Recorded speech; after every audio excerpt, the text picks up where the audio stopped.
Morning students, in this video we will see the CAN bus, CAN protocols.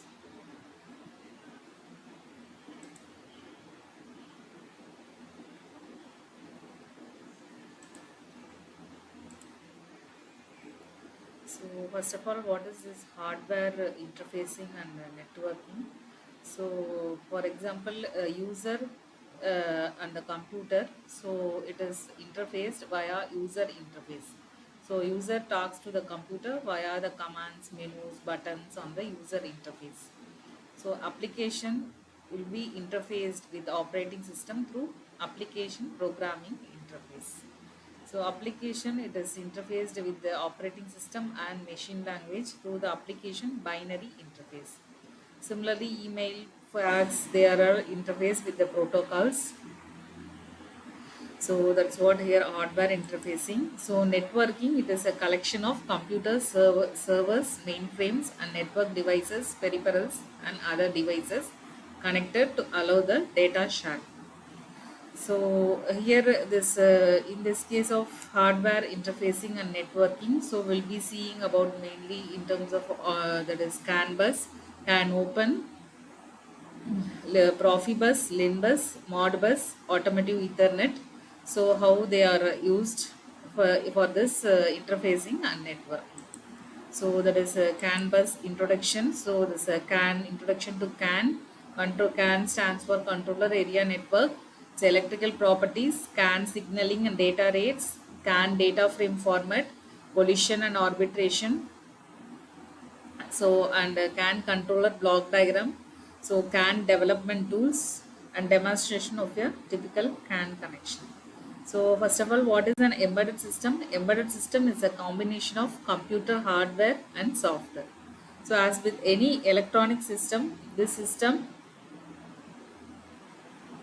requires a hardware platform that is built with a microprocessor or microcontroller.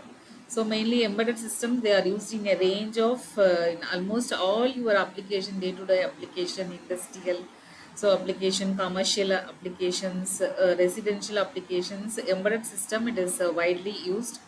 So in controlling manufacturing system and home security and smart appliances. So what is this embedded networking? It deals with the network design and topology. So that is how hardware devices, this hardware and this software, how it is interconnected. So hardware devices, how it is interfaced with the software, how it is connected. So and the communication and data exchange protocols needed to connect and exchange information between embedded systems. So embedded system engineers today have access to a range of wired and wireless communication options for implementing networking capabilities into their embedded systems. So this embedded networking in terms of application, we can see it is in the form of automation pyramid. So in this automation pyramid, that is the top level, that is your high-end PC or workstation. So you will be using it for managing the plant management, for example, a nuclear reactor or that is an industry. So through the Ethernet interface, it is connected. Your high-end PC or the workstation through the Ethernet, it is connected for the plant management. In the case of lower end, that is sensors and actuators. So they are connected. They are controlled through connected through a 8-bit microcontroller or processor through various options, either CAN bus, Modbus, Profibus, or Interbus. So at the bottom is the sensor and actuator level with input and output elements that directly read the switches and sensors, like current speed of a conveyor belt and RPM, that is speed values from anything rotating, or a current temperature. So CAN, that is controller area network, is just one of many controllers in the field of networking technologies that are suitable to reach into the lowest level of the automation pyramid. So the terminology used in embedded networking, that is field and serial buses. Field buses means it is a means of communicating with the input devices and output devices without the need to connect to each individual device back to the controller. So similarly, there's a serial buses, many field buses, they are based on the serial bus, meaning the data is transmitted over the field bus on a bit by bit basis. So arbitration, token ring, and multi-master. So this a collision occurs if two or more nodes want to transmit at the same time through a channel, so and thus destroying each other's message. So one method to avoid this is to pass a token. A token is a special frame that is passed from node to node around a ring network. It could be a specific message from one node to another. Only nodes that currently have the token may transmit something to the network. Once a node is done, it passes on the token and remains silent, and it gets the token again. So in a multi-master environment, nodes may transmit at any time and collisions are resolved immediately. So the method used by the Ethernet is the CSMA with CD, that is carrier sense multiple access with collision detection. So in short, it means it's carrier sense means that all the nodes will be accessing that is sensing the carriers. So if a collision is detected in Ethernet, a jamming sequence is started which destroys the message for all the nodes participating in the communication. After a random time delay, the transmitting nodes will retrain. So the CAN uses a modified version of CSMA or CD with collision avoidance. Instead of a jamming sequence, CAN resolves collisions by priority so that in a collision, the message with the higher priority gets access to the network. So input and output, simply this input signal comes from the application, typically from a sensor, and goes into the control system. Similarly, an output signal goes to the application, typically to an actuator or relays. So this is a simple example for this input and output. They are connected through the master. So the output is connected only, that is output is controlled through the master. So suppose node A wants to transmit data to node C, only through the master it will be sending the data. So here in this that is control system, this node A, node B, so without master it is transmitting independently to the other nodes. So here this with the master. So here in master or slave. So master will be controlling the slave communication with the slave.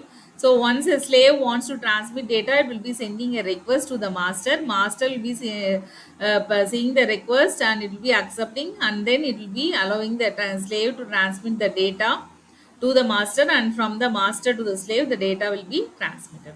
So suppose without masterless communication, that is direct communication model, device X will be transmitting directly to the device Y. Similarly, device Z will be transmitting to the device Y. So that is masterless communication model. So in a client server environment, the server provides services to the network. So a typical service, it could be serving data points to the network. A client is a network node making use of these services. Similarly, producer consumer, a producer transmits data to the network and a consumer receives data from the network. So point to point, multicast and broadcast. Here in this example, the master will be broadcasting the message to all the nodes. Suppose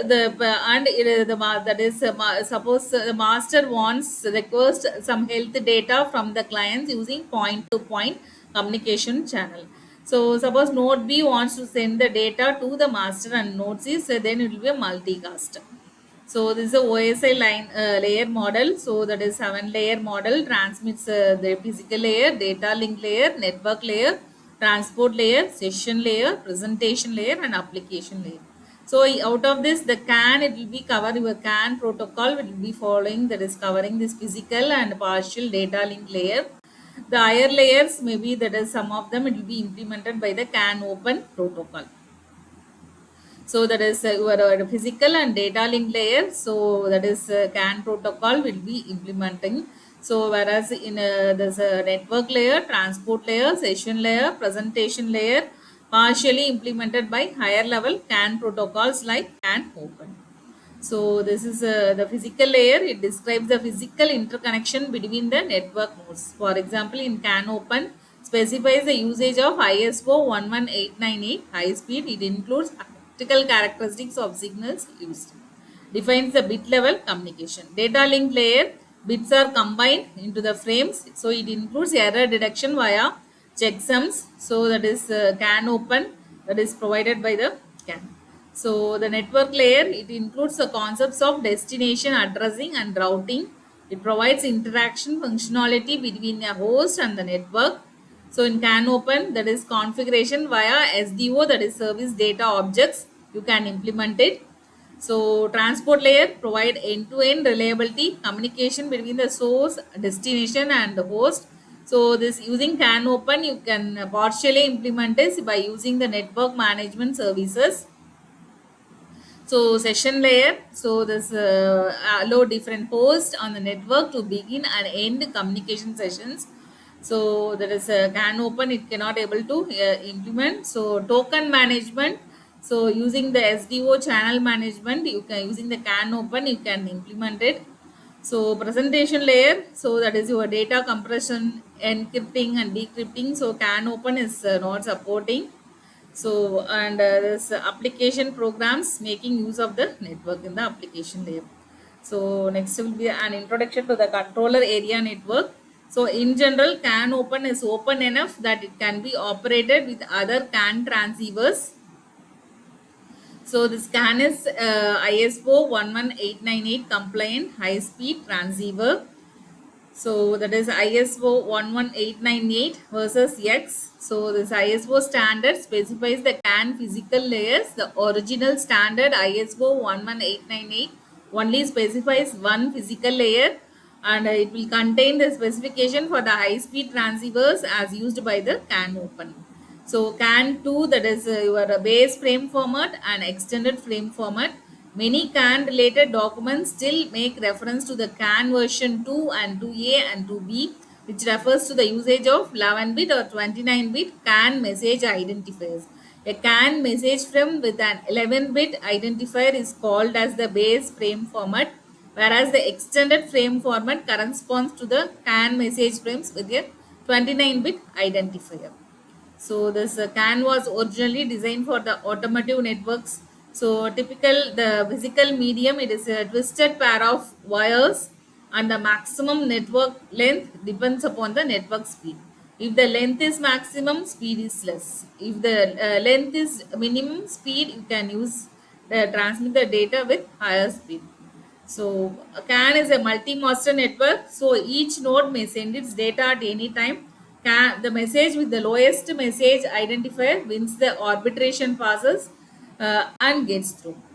So higher layer ensure the uniqueness of the CAN message IDs by reserving certain IDs for certain purposes. It is up to the individual node to decide if a particular message is needed by it or not.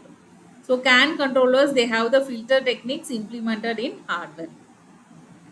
So this CAN can be, it's a very flexible communication network. It implements parts of the physical layer and data link layer, can be implemented via twisted pair of cable, power lines and optical cables. On top of the data link layer, a variety of higher layer protocol standards are available, plus a countless number of in-house proprietary standards. So all that is the selection of an external transceiver determines the physical layer. So this CAN, the physical layer based on the ISO standard 11898. So this CAN, this 11898 compliant high speed transceiver. So this they are connected between the CAN controller and the physical medium. So that is a pair of wires, preferably twisted wires with optional for shielding or additional customized signals. As the diagram illustrates, the transceiver takes the TTL, that is transistor logic signal coming from the CAN controller's transmit pin, and converts to a differential signal between the two wires of the network cable, that is CAN low and CAN high. In return, differential signals on the two wires of the network, they are converted back into the TTL level, and they are fed back to the CAN controller's receive pin. So here this letter D stands for this, that is your recessive dominant, and letter R, it stands for the recessive. So this logical 1, it indicates recessive state, logical 0, it indicates the dominant state. So it is a recessive state. It is indicated by 5 volt in TTL level and by zero difference between the two network wires CAN high and CAN low. Both the wires they are at 2.5 volts. The logical zero indicates the dominant state. It is represented by 0 volt on the TTL level and by a 2 volt difference between the two network wires. So CAN low is driven about 1 volt lower, CAN high it is driven about 1 volt higher. So that is what here it is indicated. Between TTL level how the signal and with the different as a differential signal how it is presented. So logically, a CAN network behaves like a wired AND gate. If any signal node writes a dominant bit, the entire network will be in the dominant state. Only if all the nodes write a recessive bit will the network be in the recessive state. So at this point, there is no third state, that is idle state, but extensive periods of recessive state, they are used for idling. So this is a CAN signal level. So that is in the different as a differential signal in the recessive state it will be at 2.5 volt both the signals. The difference will be 0. So dominant state CAN high will be 3.5, CAN low will be at 1.5 volt. So this is a CAN signal level. So this is how actually it is transmitted through the twisted pair of cables. So when it is from node 1 to node 2, it is transmitted. So as a, that is a differential signal with the CAN high and CAN low. So idling. So the CAN bus, it can only be in one of states, either recessive or dominant. So again there is between frames and messages the bus defaults back to the recessive state, that is logical 1. This is also called the interframe space. So this IFS is part of a greater process which is used to avoid a collision with other frames. So the coding here used by the CAN, it is the non-return to 0 NRZ. So bit stuffing is a mechanism of inserting one or more non-information bits into a message to be transmitted to break up the message sequence for synchronization purpose. So the CAN uses a technique called as bit stuffing. For synchronization purpose, edges are required within the communication data stream. So the transmitter automatically inserts an opposition stuff bit into the communication stream after 5 consecutive bits of the same value. So the receiver counts the consecutive bits received within a data frame, and after 5 consecutive bits, it automatically ignores the, that is your bit stuff bit. So this CAN, using the CAN scope, you can able to see this signal, that is a differential signal, that is how it is transmitted. So thank you for watching. So there's a continuation of this video in the next step. Thank you.